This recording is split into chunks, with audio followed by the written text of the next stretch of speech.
গায়ের ভিতরে পোকা দিয়া আল্লাহ অনেক বড় পরীক্ষা করেছেন। যেই দিনটা আইয়ুব নবীকে আল্লাহ ওই রোগ থেকে শেফা দান করেছেন, ওই দিনটাও 10 মুহররম। ঈসা আলাইহিস সালামকে যেই দিন আকাশে তুলে নিয়ে গেছেন, ওই দিনটাও 10 মুহররম। ইদ্রিস আলাইহিস সালামকে যেই দিন আকাশে তার জানটা কবজ করা হয়েছে, ওই দিনটাও 10 মুহররম। সুলাইমান আলাইহিস সালামের সামনে যেই দিন রানী বিলকিসের সিংহাসনটা উপস্থাপন করা হলো এবং তার আংটিটা যেই দিন বাদশাহী আংটিটা রাজত্ব তাকে দেওয়া হলো, ওই দিনটাও ছিল 10 মুহররম। এমনি করে 313টা বড় বড় ঘটনা হয়েছে এই মুহররম মাসে। ওমর রাদিয়াল্লাহু তাআলা আনহুর জমানা থেকে মাসের প্রথম মাসটা হচ্ছে আরবি মাসের প্রথম মাসটা কি বলেন? মুহররম। প্রথম মাসটার নাম কি? মুহররম। নবীজির থেকে শুরু করলাম।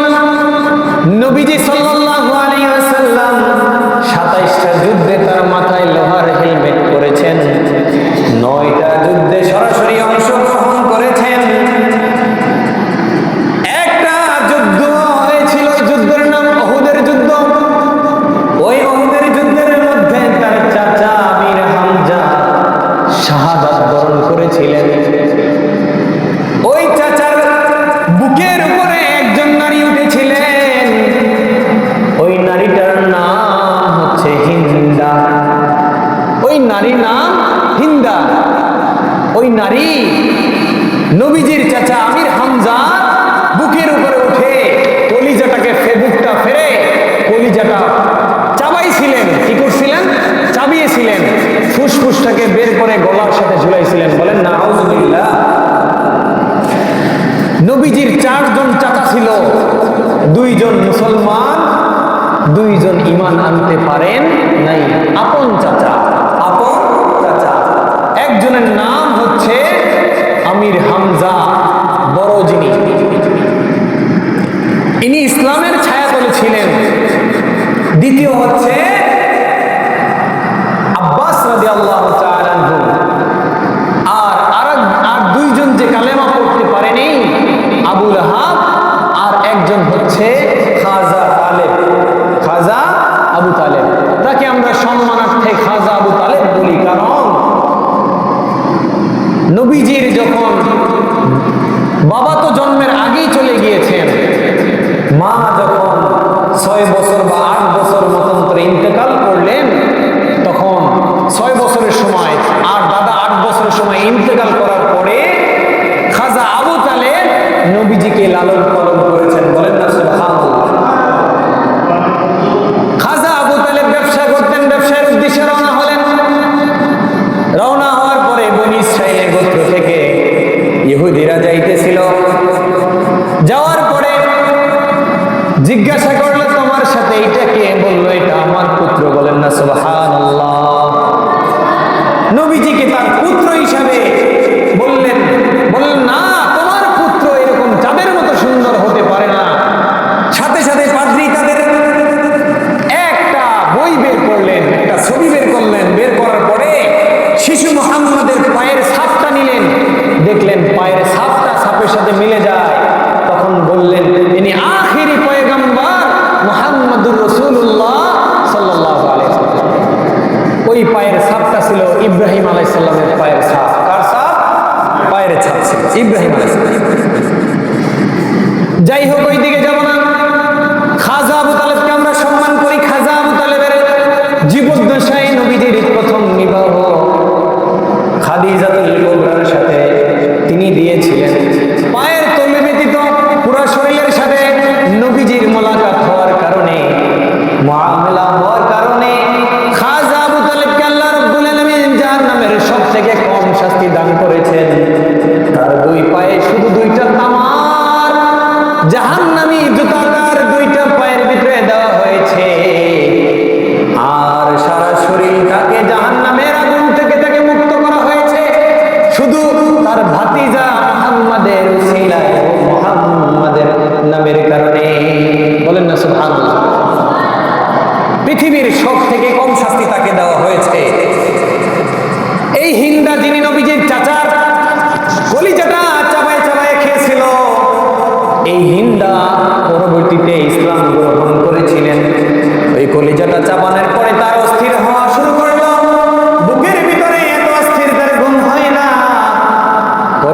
পরবর্তীতে তিনি মুসলমান হয়েছেন।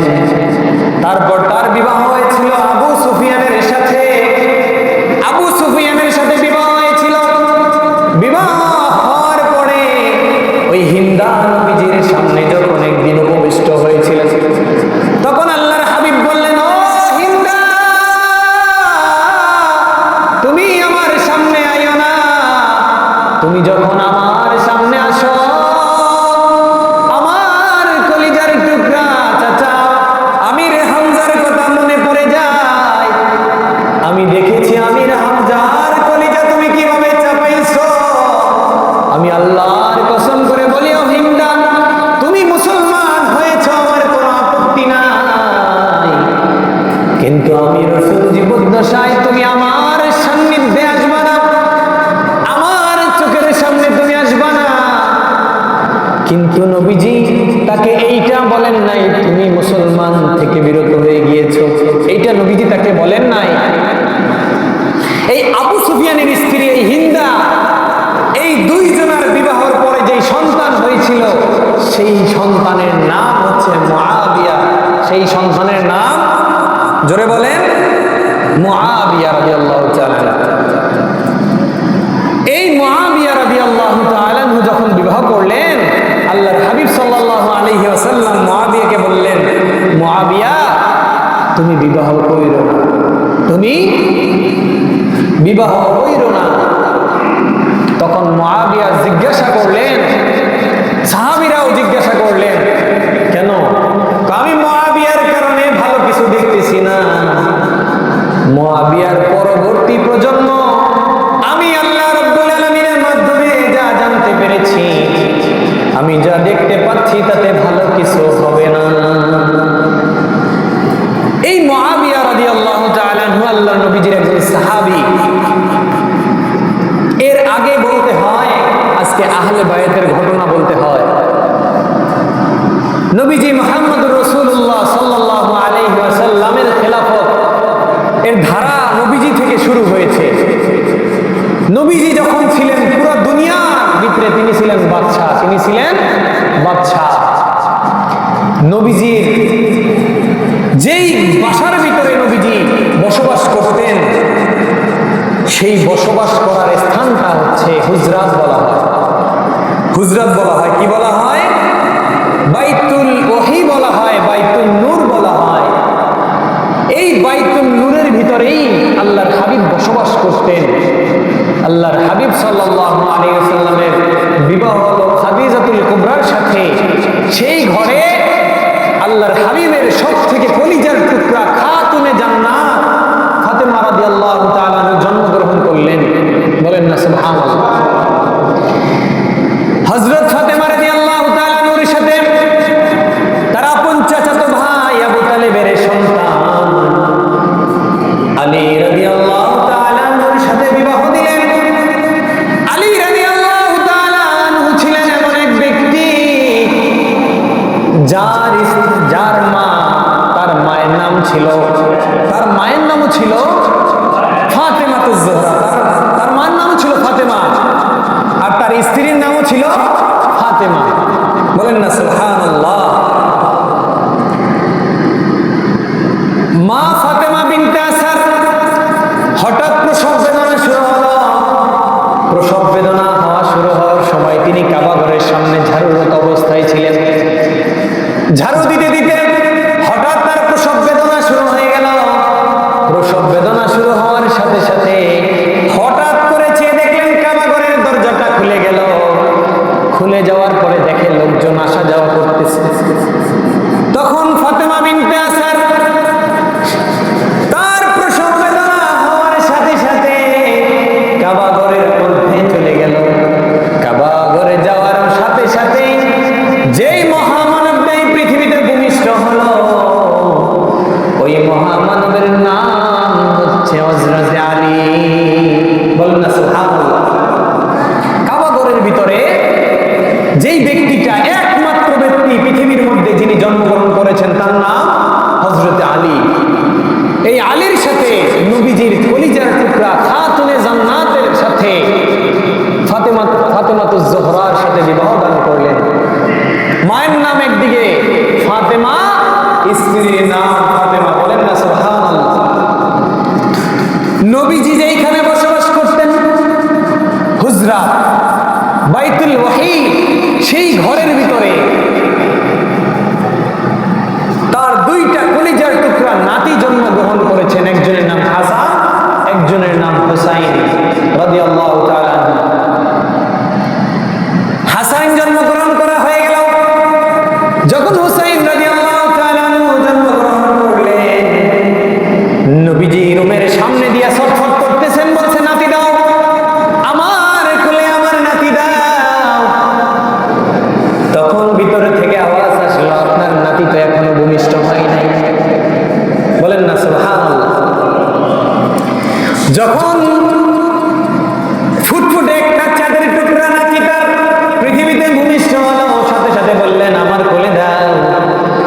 নবীজি কোলে নেওয়ার সাথে সাথে নবীজি কান্না শুরু করলেন।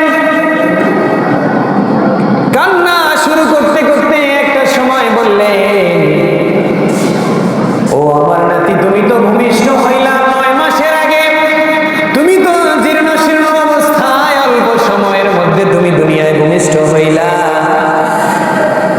তার চোখ দুইটা বন্ধ ছিল 7 মাস, 7.5 মাস, বর্ণনা এসেছে 7 মাস, 7.5 মাসের সময় দুনিয়ায় ভূমিষ্ঠ হইলেন। খাতুনে জান্নাত খুব অসুস্থ ছিলেন, দুধ পান করাইতে পারেন নাই। তখন আল্লাহর হাবিব সাল্লাল্লাহু আলাইহি ওয়াসাল্লাম তার তর্জনী আঙ্গুলটাকে নাতির মুখের মধ্যে দান করলেন।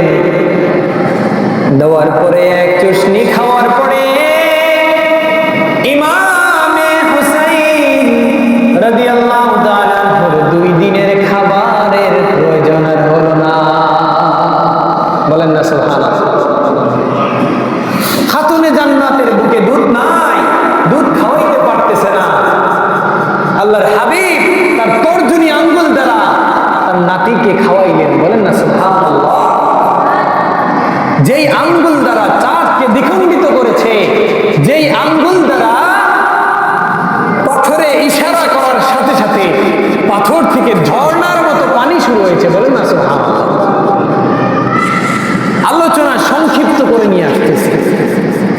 একদিকে বাবার কত মর্তবা, নবীজির সাথে প্রত্যেকটা যুদ্ধে আলী রাদিয়াল্লাহু তাআলা অংশগ্রহণ করলেন। তার ঔরসজাত সন্তান ইমামে হুসাইনকে নবীজি তর্জনী আঙ্গুল দ্বারা খাওয়াইলেন। 2 দিন তার ক্ষুধা নিবারণ হয়ে গেল, 2 দিন তার খাবার খাওয়া লাগে নাই। বলেন না সুবহানাল্লাহ। কত মর্তবাবান একজন নাতি, যে আল্লাহর হাবিব সাল্লাল্লাহু আলাইহি ওয়াসাল্লামের ঘরে 7 বছর বড় হয়েছে। নবীজি তার ঠোঁটে না, তার নাতির ঠোঁটে হাজার হাজার চুম্বন করলেন। তার নাতিটাকে কোলে পিঠে মানুষ করলেন। তার নাতিটাকে কোলে নিয়ে অবস্থায় জিবরাইল আলাইহিস সালাম হঠাৎ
নবীজি নাতি কোলে নিয়ে কান্না শুরু করলেন।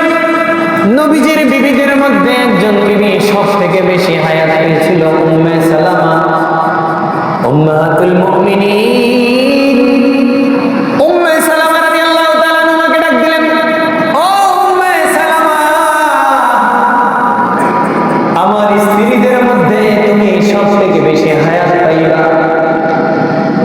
তোমার কাছে আমি এই মাটিটা তোমার কাছে দিলাম। এই মাটিটা থেকে যেই দিন দেখবা লাল রং দেখা যায়, ওই দিন বুঝবা আমার কলিজার টুকরা নাতি হুসাইনের দুনিয়ায় নাই।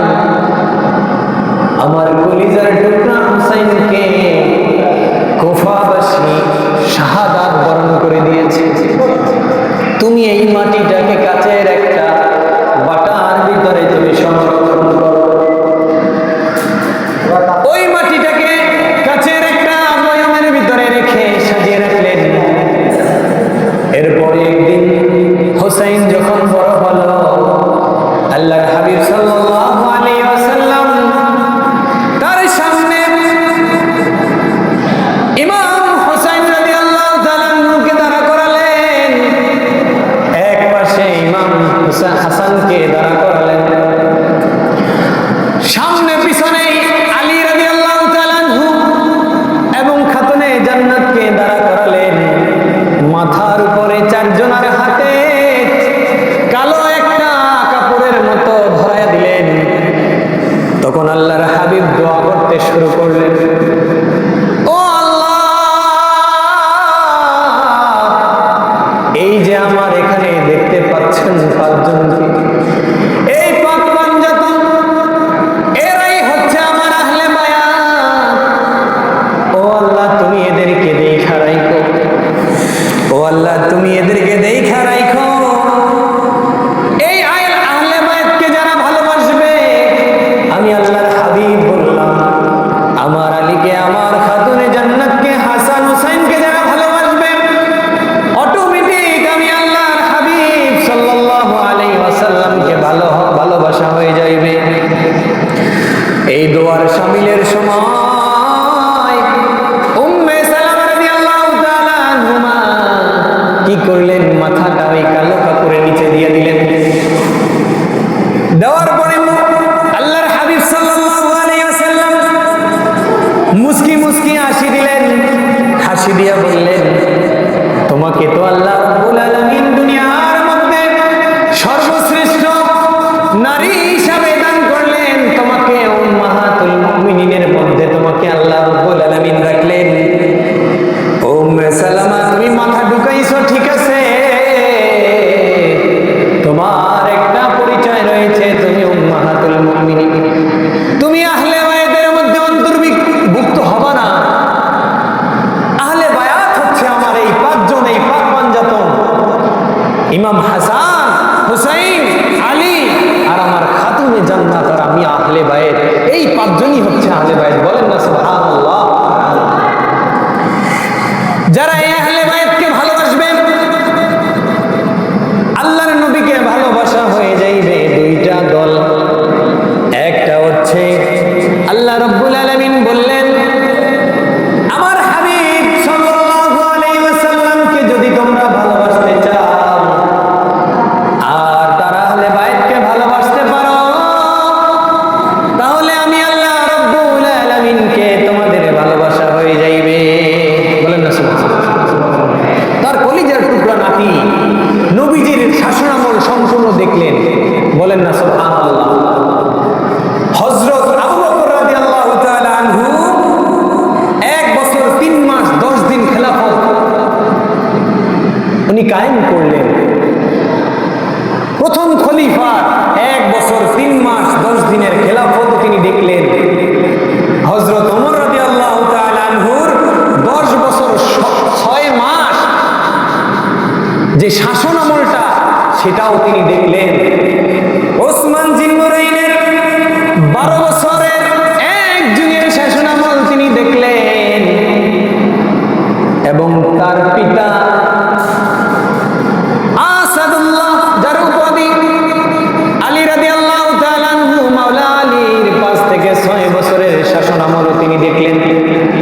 নানা জানের শাসনামল দেখলেন, প্রথম খলিফার দেখলেন, দ্বিতীয় খলিফার দেখলেন, তৃতীয় খলিফা, তারপরে চতুর্থ তার বাবার শাসনামল দেখলেন। তার ভিতরে ওমর রাদিয়াল্লাহু তাআলা আনহুকে শাহাদাত বরণ করতে হলো, ওসমান গনিকে শাহাদাত বরণ করতে হলো। এই ঘটনাটা এখান থেকেই শুরু। ওমর রাদিয়াল্লাহু তাআলা আনহু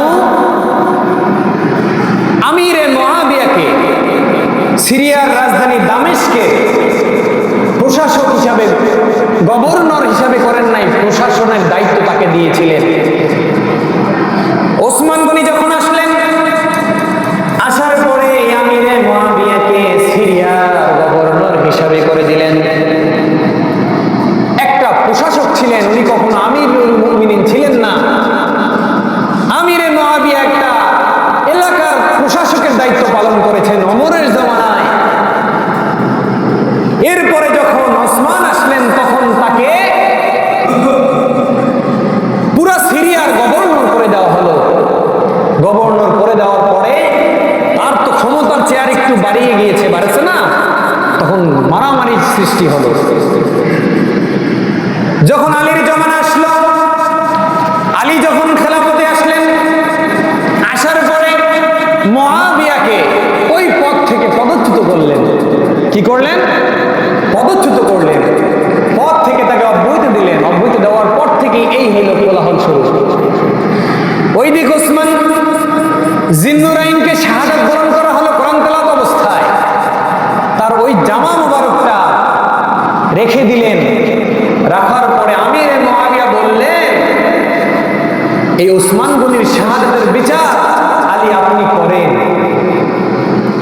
আর আলী রাদিয়াল্লাহু তাআলা আনহু বললেন, এখন বিচার করার সময় না, এখন একজন খলিফা নিযুক্ত করার সময়। বললেন না, আগে হচ্ছে বিচার, এরপরে খলিফা। কিছু মানুষ আলী রাদিয়াল্লাহু তাআলা আনহুর পক্ষে চলে গেলেন, খলিফা নিযুক্ত হয়ে গেলেন।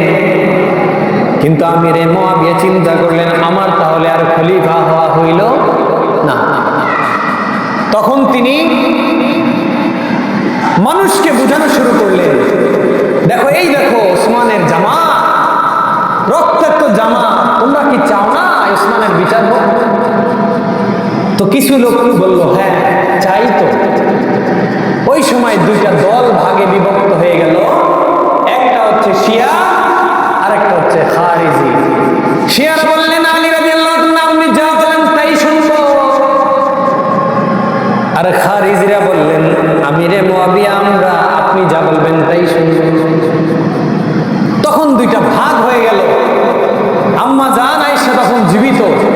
আম্মা জান আয়েশাকে আমিরে মুআবিয়া বুঝালেন, আম্মা এখানে ওসমান গনির বিচারটা আগে হওয়া উচিত। তখন আম্মা জান আয়েশা রাদিয়াল্লাহু তাআলা আলীর বিরুদ্ধে চলে গেলেন। আলী রাদিয়াল্লাহু তাআলা বিরুদ্ধে চলে যাওয়ার পর একটা যুদ্ধ ওইখানে সংগঠিত হয়েছিল। ওই যুদ্ধের নাম হচ্ছে জঙ্গে জামা। ওই যুদ্ধের নাম কি বলেন? জঙ্গে জামা। ওই যুদ্ধে তালহা এবং জুবায়ের এই দুইজন বীর ছিলেন, ইসলামের বীর ছিলেন। ওই দুইজন বীর শাহাদাত বরণ করেছে।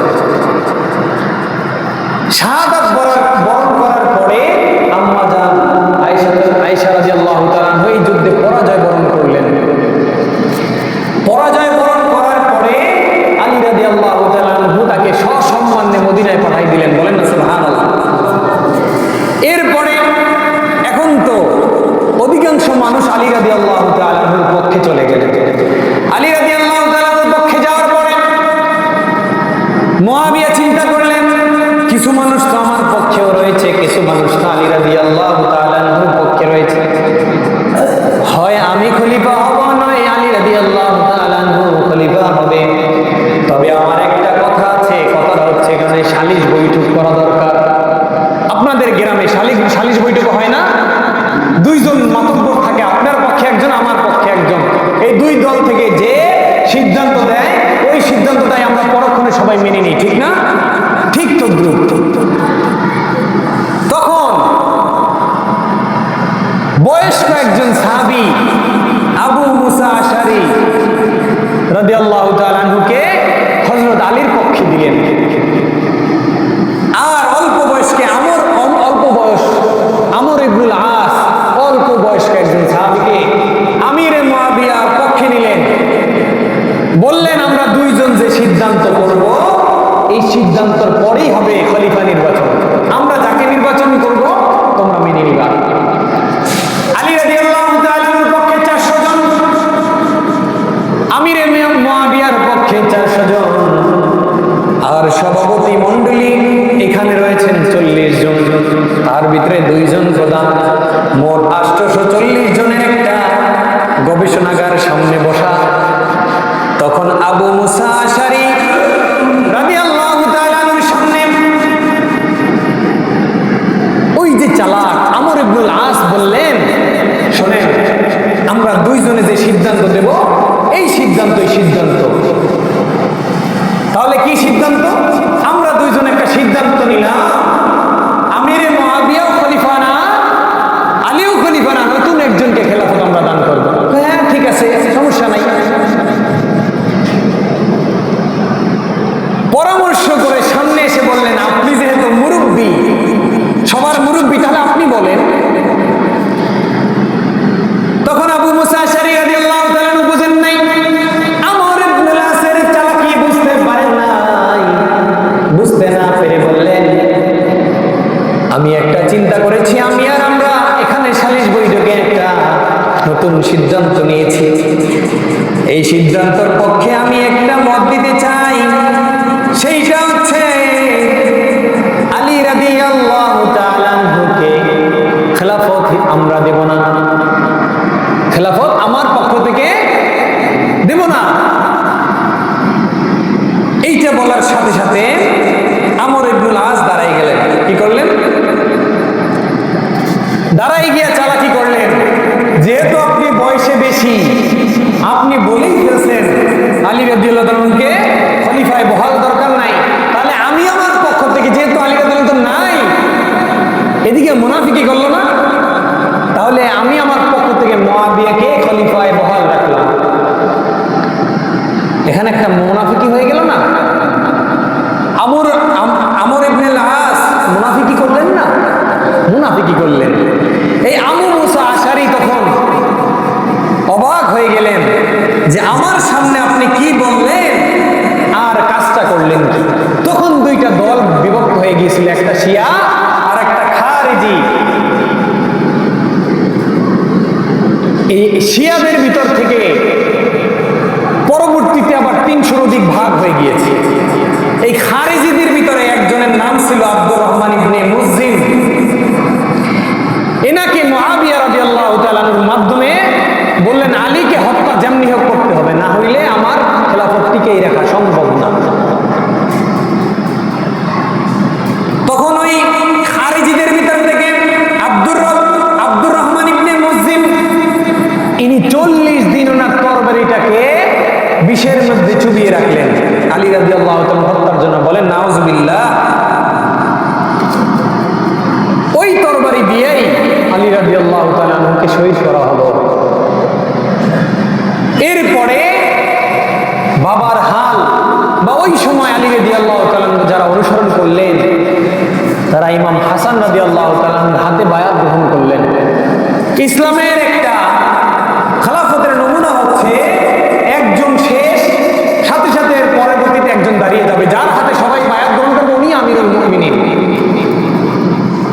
হাসান রাদিয়াল্লাহু তাআলা আনহুর হাতে যখন খেলাফত কায়েম শুরু হয়ে গেল, আমিরে মুআবিয়া শুরু করলেন নতুন এক চক্রান্ত, যে হাসানকেও এই দুনিয়া থেকে সরাই দিতে হবে। বলেন নাউজুবিল্লাহ। ওদিকে হাসান রাদিয়াল্লাহু তাআলা আনহু চিন্তা করলেন, ইসলামের মধ্যে মারামারি কাটাকাটি এটা পছন্দনীয় না। আমার নানা আমাদেরকে যেইভাবে লালন পালন করেছেন, যেইভাবে বড় করেছেন, ইসলামের দৃষ্টিটা আমাদের সামনে যেভাবে উপবিষ্ট আমাদেরকে বলেছেন, তার ভিতরে মারামারি কাটাকাটি হানাহানি নাই। হুসাইন রাদিয়াল্লাহু তাআলার সাথে পরামর্শ করলেন, ভাই আমি আমার খেলাফতটা মুআবিয়ার হাতে হস্তান্তর করতে চাই। সে যদি খেলাফত নিয়ে দেশ পরিচালনা করতে পারে সমস্যা নাই। এর ভিতরে মুআবিয়া চক্রান্ত করে 20 ইমাম হাসান রাদিয়াল্লাহু তাআলা আনহুকে শাহাদাত বরণ করলেন। বলেন আহ, কত দুঃখের একটা কাহিনী। ইমাম হাসান রাদিয়াল্লাহু তাআলা চলে যাওয়ার পরে মাত্র 6 মাস উনি খেলাফত পরিচালনা করেছিলেন। এখন আমিরে মুআবিয়ার রাস্তা তো ক্লিয়ার। আমিরে মুআবিয়া রাদিয়াল্লাহু তাআলা নিজেকে নিজে খেলাফত দাবি করলেন, খলিফা হিসেবে প্রকাশ করলেন। প্রকাশ করার পরে তার বিরুদ্ধে বড় বড় 4 জন সাহাবী তার বিরুদ্ধে চলে গেল।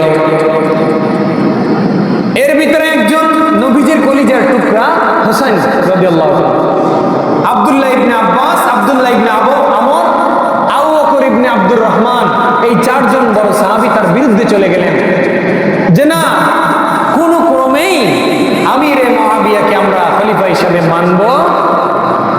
এই 4 জনই 4টা স্থানের গভর্নর ছিলেন।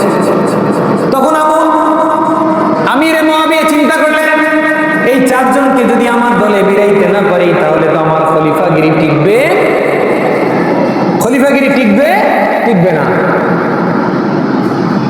তখন উনি চিন্তা করলেন, চিঠি পাঠালেন। পর্যায়ক্রমে তার দাওয়াত 2 জন মেনে নিলেন। আব্দুল্লাহ ইবনে জুবায়ের মানেন নাই, আর হোসাইন রাদিয়াল্লাহু তাআলা মানেন নাই। তখন আব্দুল্লাহ ইবনে আব্বাস বললেন, ও হোসাইন, আপনি এখান থেকে চলে যান, আপনি এখানে আর থাকেন না, আপনার জন্য ভালো কিছু অপেক্ষা করতেছে না। হোসাইন রাদিয়াল্লাহু তাআলা আনহুকে তখন কুফাবাসী চিঠি দেওয়া শুরু করলেন, ও আহলে বাইত, ও নবীজির কলিজার টুকরা হোসাইন, আপনি কুফায় চলে আসেন। কুফায় যদি আপনি চলে আসেন, আমরা আপনার হাতে বায়াত গ্রহণ করব। 150 মতান্তরে 200 চিঠি ইমাম হোসেন রাদিয়াল্লাহু তাআলা আনহুর কাছে পাঠাইলেন।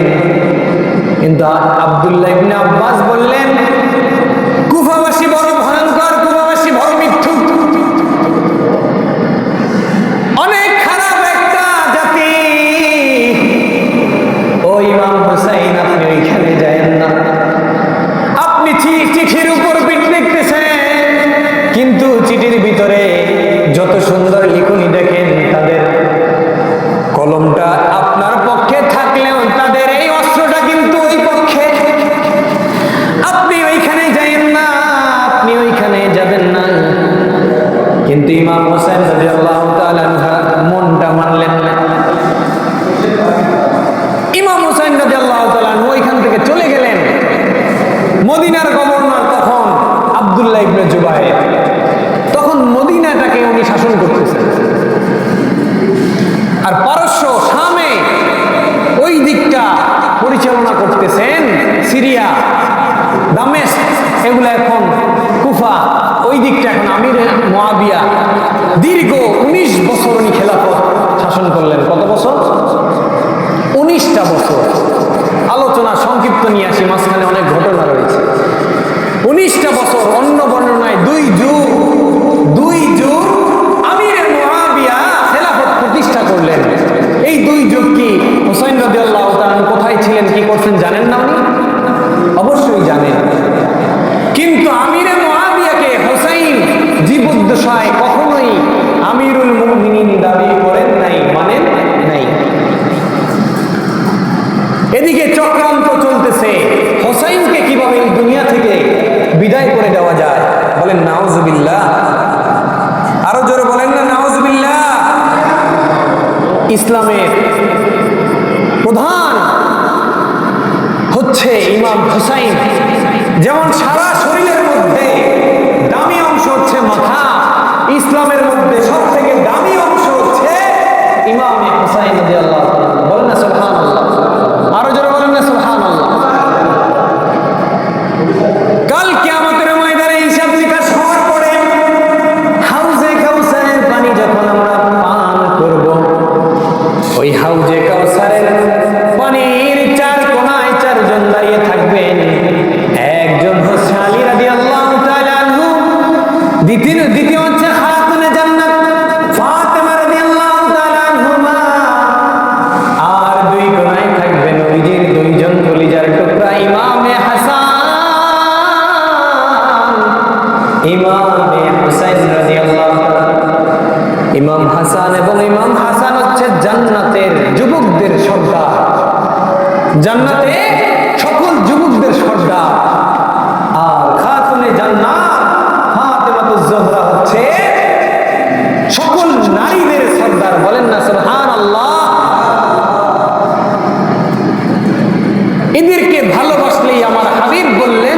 জান্নাতে যাওয়ার টিকিট কাটা হয়ে যাবে। বলেন না সুবহানাল্লাহ।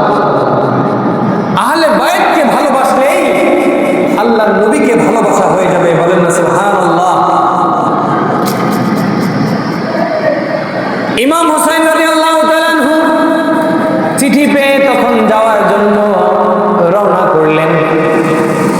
পথিমধ্যে আব্দুল্লাহ ইবনে জুবাইর বললেন, ও আল্লাহর কলিজার টুকরা, আল্লাহর হাবিবের কলিজার টুকরা নাতি, আপনি যায়েন না, আপনি যাওয়ার আগে একজন আপনার প্রতিনিধি পাঠান।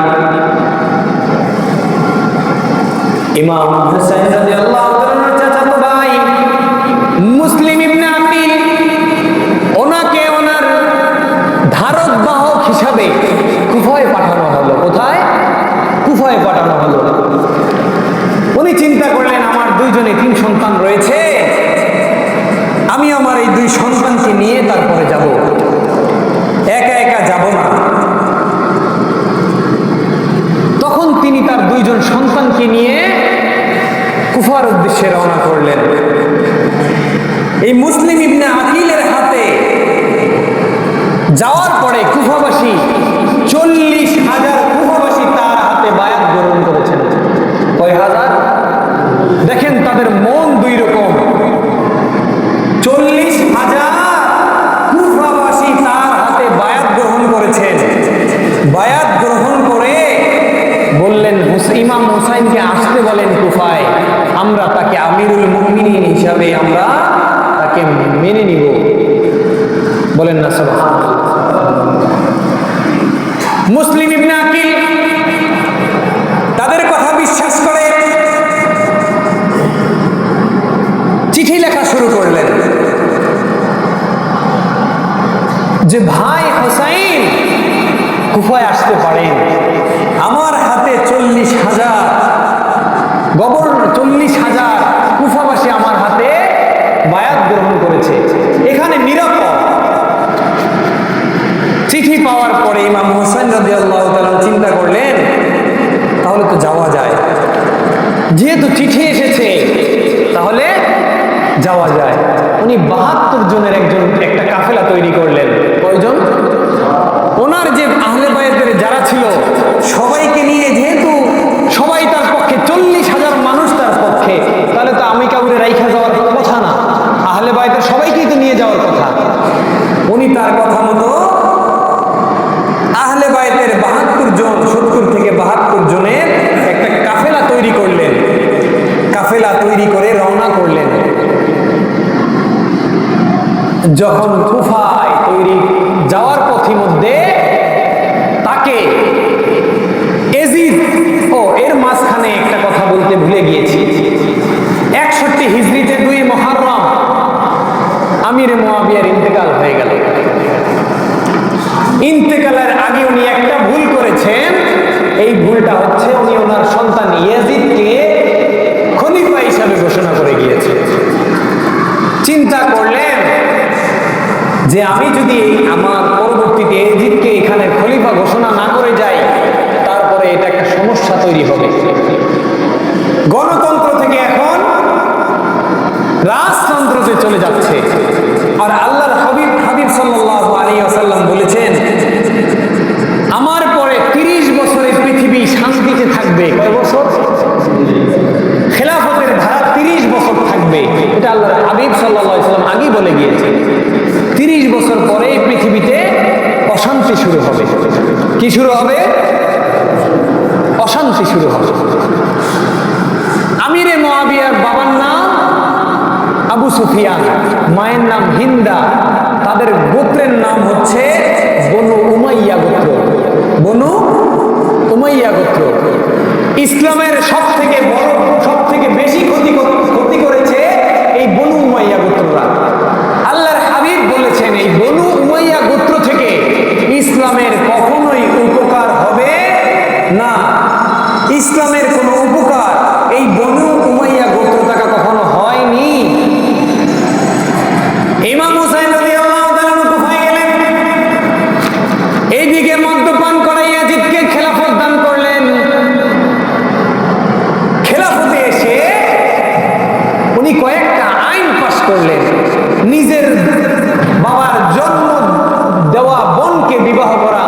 নাউজুবিল্লাহ। ইয়াজিদ এসে ক্ষমতা এসে নিজের আপন বোনকে বিবাহ করা যায় সেটা ঘোষণা করলেন। জোরে বলবেন না নাউজুবিল্লাহ। উনি নারী নিয়ে ব্যভিচারে লিপ্ত ছিলেন, মদ পান করতেন। আমরা মুআবিয়া রাদিয়াল্লাহু তাআলার সমালোচনা করব না, উনি মিয়ারে হাওয়া, উনি একজন সাহাবী ছিলেন। কিন্তু তার সন্তান ইয়াজিদের ক্ষেত্রে আমরা কখনো ছাড় দেব? কখনোই ছাড় দেব না। অনেক আলেম বলে ইয়াজিদকে রহমাতুল্লাহ আলাইহি বলে, নাউজুবিল্লাহ বলে, হযরত ইয়াজিদ বলে। কশিনকালেও ইয়াজিদের প্রতি যাররা পরিমাণ ভালোবাসা যদি কেউ দেখায় তাহলে সে মুসলমান দাবি করতে পারবে না। ইয়াজিদ তখন দামেস্কে ছিল। দামেস্কে থাকা অবস্থায় তার সিপাহ সালাতের সৈন্য ছিল উবাইদুল্লাহ ইবনে জিয়াদ। এই মুনাফিককে তখন 4000 সৈন্য নিয়ে কুফার উদ্দেশ্যে রওনা করতে বলল। উবাইদুল্লাহ ইবনে জিয়াদ এই কাফের, এই মুনাফিক তখন 4000 সৈন্য নিয়ে কুফার দিকে রওনা করা। ইমাম হুসাইনের যে কাফেলা, এই কাফেলাটাকে কুফার দিকে না নিয়ে ফুরাত নদীর দিকে চাপাই দিলেন। চাপাই দেওয়ার পরে ওইখানে ইমাম হোসাইনকে বললেন আপনি তাবু করেন, এখানে আপনি থাকেন। ইমাম হোসাইনের মনে তখন কামড় দিল। আর ওইদিকে মুসলিম ইবনে আকিলের হাতে 40,000 মানুষ বায়াত গ্রহণ করার পরে আর 2টা সন্তান ছিল। এই দুইজন আব্দুর রহমান আর মুহাম্মদ, এই 2জন সন্তানকে তারা ওইখান থেকে ছিনিয়ে নিয়ে হত্যা করে ফেলল। আর মাগরিবের নামাজের সময় হয়ে যাওয়ার পরে ইমাম হুসাইনের চাচাতো ভাই মুসলিম ইবনে আকিল নামাজে দাঁড়াইলেন, আল্লাহু আকবার বলে দাঁড়ালেন। সালাম ফিরানোর পরে ওই গাদ্দার কুফাবাসীর 40,000 মানুষ তার পিছনে তাকাই দেখে একজন মানুষও তার পিছনে নাই। উনি তাকিয়ে দেখার পরে হতভম্ব হয়ে গেলেন যে আমি চিঠি তো পাঠিয়ে দিয়েছি যে আমার ভাই হোসাইন তো রওনা করে দিয়েছে, আমার সন্তান 2জন নাই, আমার পিছনে 40,000, একজন মানুষও নাই। কুফা গাদ্দারবাসী একজনও নাই। ওইদিকে মাঠের মধ্যে আহলান সাহলান দেওয়ার জন্য 40,000 মানুষের অধিক মানুষ এখানে অপেক্ষা করা শুরু করল। এইদিকে এই যে মুনাফিক উবাইদুল্লাহ ইবনে জিয়াদ মুখটাকে এইভাবে বাঁধলেন। বাঁধার পরে ঘোড়ার পিঠে সাওয়ার করে ওইখানে উপস্থিত হলেন। কুফার মানুষ বুঝলেন এই বুঝি হোসাইন এসেছে। হোসাইনকে আহলান সাহলান বলতেছেন। উবাইদুল্লাহ ইবনে জিয়াদ এই মুনাফিক যখন মুখ থেকে কাপড়টা সরাই বললেন, হোসাইনকে কারাবদ্ধ করা হয়েছে, আমি হোসাইন না, আমি উবাইদুল্লাহ ইবনে জিয়াদ ইয়াজিদের পক্ষ থেকে এখানে এসেছি। তোমাদের সকলকে দাওয়াত দিচ্ছি, তোমরা ইয়াজিদকে খলিফা হিসেবে মেনে নাও। তখন সবাই তরবারির ভয়ে ইয়াজিদের হাতে বয়াত হয়ে গেলেন। এখান থেকে একটা শিক্ষা নেন, মানুষের অন্তরে বলে এক, কাজে কর্মে করে আর। ওইদিকে 72 জনের কাফেলার খাবারের ক্ষুধা, পানির পিপাসা সব শেষ। ইমাম হোসাইনের 2জন সন্তান আলী আসগর, আলী আকবর, তার স্ত্রীর বুকের স্তনের দুধ শুকিয়ে যাওয়ার পরে বললেন ফুরাত নদী থেকে একটু পানি নিয়ে আসো। কি থেকে? ফুরাত নদী থেকে একটু পানি নিয়ে আসো, আমি আমার সন্তানদেরকে খাওয়াই। একটা বর্ণনা রয়েছে একজন সাহাবী গিয়ে কিছুটা পানি আনলেন, আহলে বাইতের একজন সদস্যকে পানি আনলেন, কিন্তু অতটুকু পানি দিয়ে কতদিন চলা সম্ভব?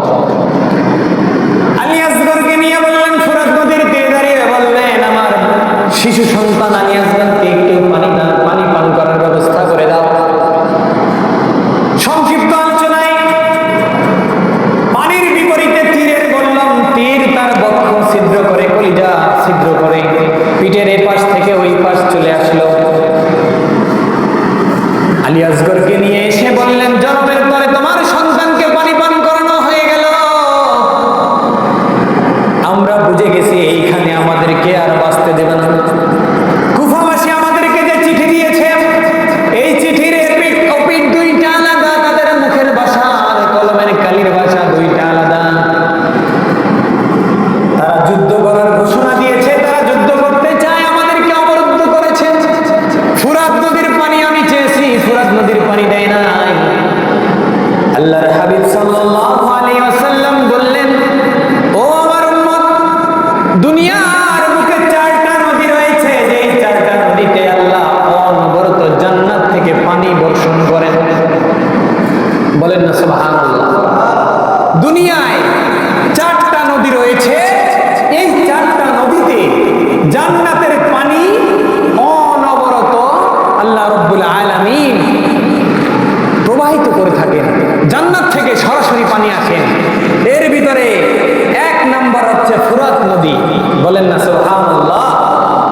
জান্নাতের যে শরবত রয়েছে, কি শরবত, এই শরবতের যে নালা রয়েছে, এই নালাটা সরাসরি ফুরাত নদীর সাথে কানেকশন। বলেন না সুবহানাল্লাহ। দুই নম্বরে আছে নীল নদী। জান্নাতের যে দুধের যে নহর রয়েছে, দুধের যে নহর, এই নহরের সাথে সরাসরি নীল নদীর সাথে কানেকশন রয়েছে। বলেন না সুবহানাল্লাহ। আর দুইটা নদীর নাম বলি, জাইহুন, সাইহুন। এই চারটা নদী জান্নাতের পানির সাথে সরাসরি কানেকশন।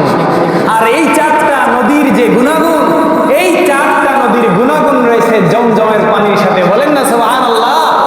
জমজমের পানির ভিতরে নহর রয়েছে, সেরাব মানে শরবত রয়েছে, দুধের কানেকশন রয়েছে।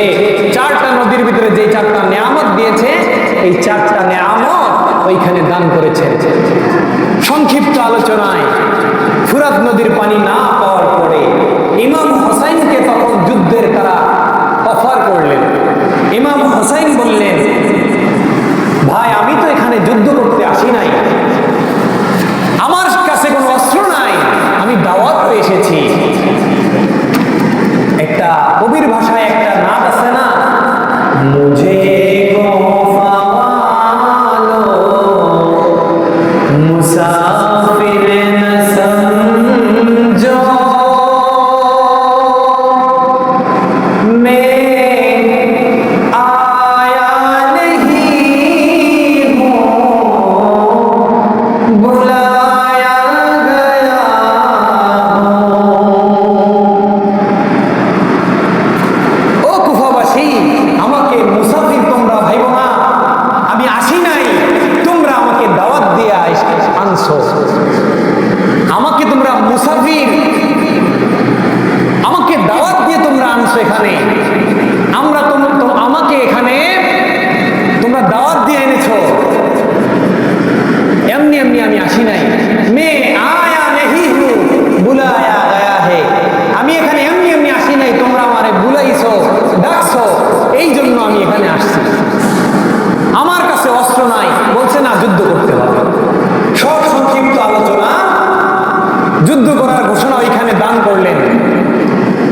সবাইকে একে একে শহীদ করা হলো। শহীদ করার পরে ইমাম হোসাইন রাদিয়াল্লাহু তাআলা আনহুকে শাহাদাত বরণ করতে হলো। শাহাদাত বরণ করার পরে তার মাথা মুবারকটাকে দেহ থেকে আলাদা করা হলো। আলাদা করার পরে এই ওবায়দুল্লাহ ইবনে জিয়াদের সামনে নেওয়া হলো।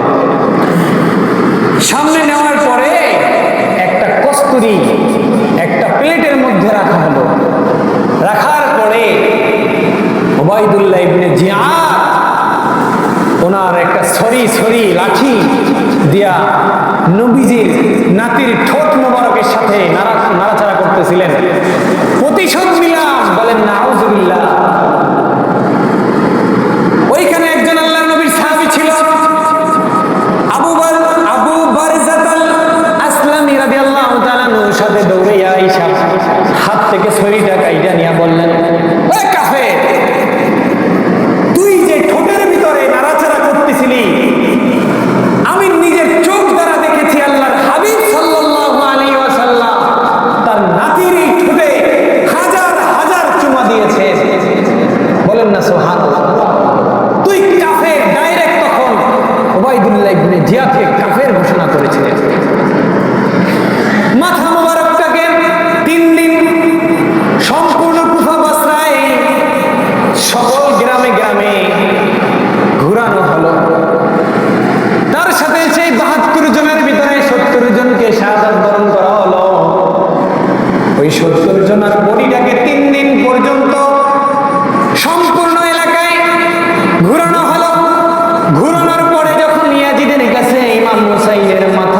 ইয়াজিদকে যদি কেউ বলে যে হযরত বা রাহমাতুল্লাহ আলাই, আমি তাকে মুসলমান বলবো না, সে ফাসিক মুনাফিক হয়ে গিয়েছে। আমিরে মুআবিয়ার ক্ষেত্রে আমরা তাকে সত্যের মাপকাঠি মেয়ারে হক মনে করি, কারণ উনি একজন সাহাবী ছিলেন। ওনার সিদ্ধান্তে ভুল ছিল, কিন্তু সাহাবীর সিদ্ধান্ত ভুল হলেই সে মুস্তাহিদ। আলী রাদিয়াল্লাহু তাআলা আনহুর বিরুদ্ধে, যখন আলী রাদিয়াল্লাহু আনহুর বিরুদ্ধে মা আয়েশা রাদিয়াল্লাহু তাআলা যুদ্ধ করলেন, জঙ্গে জামাল করলেন, এখানে যা শহীদ হয়েছেন উভয় পক্ষ থেকে জান্নাতি, বলেন না সুবহানাল্লাহ। যেখানে আম্মা জান আয়েশা উম্মাহাতুল মুমিনিন যে পরাজয় করলেন, ইসলামের এতে কি কোনো ক্ষতি হয়েছে? ক্ষতি হয়নি। কিন্তু ইয়াজিদ যদি বলে যে আমি এর সাথে সরাসরি জড়িত নই, তাহলে এখানে কথা আছে। ইয়াজিদ যদি কোনো অন্য বর্ণনা আছে ইয়াজিদ বাসরায় ছিল, যদি সে জড়িত না থাকে, ওবাইদুল্লাহ ইবনে জিয়াদকে কেন পাঠালেন? তার সেনাপতি না, তাকে কেন পাঠালেন? তাকে তো বলতে পারতেন হোসাইন রাদিয়াল্লাহু আনহুকে জীবিত আমার দরবারে উপস্থিত করা হোক, ঠিক না? যাই হোক, পরিশেষে একটা কথাই বলতে চাই, যতটুকু আলোচনা করতে পেরেছি, আল্লাহ তাআলা আপনি সহ আমাদের সকলকে